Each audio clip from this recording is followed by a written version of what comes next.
Policia e Kosovës gjatë ditës së djeshme ka arrestuar 2 persona të cilët është gjetur sasi droge. Në raportin 24 orësh thuhet se në rastin e parë të ndodhur rreth orës 20 është arrestuar i dyshuari mashkull kosovar pasi që gjatë kontrollit tek i njëjti janë gjetur dhe konfiskuar 4.22 gram substancë e dyshuar narkotike e llojit marihuan.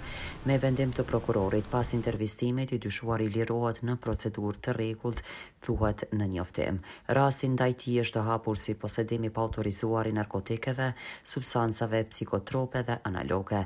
Ndërkaq që në rastin e dytë, policia tha se në orën 22:55 ka arrestuar të dyshuarin mashkull kosovar pasi që gjatë kontrollit në shtëpinë e tij janë gjetur dhe konfiskuar 15.10 gram substancë narkotike e llojit kokain, 24.58 gram substancë narkotike e llojit marihuan, një peshore, 270 euro para të gatshme, një telefon, 30 qese plastike për paketim dhe 2 thika. Pas intervistimit me vendim të prokurorit, i dyshuari dërgohet në mbajtje. Ndaj të dyshuarit, policia ka hapur rast për blerje, posedim, shpërndarje dhe shitje pa autorizuar e narkotikëve.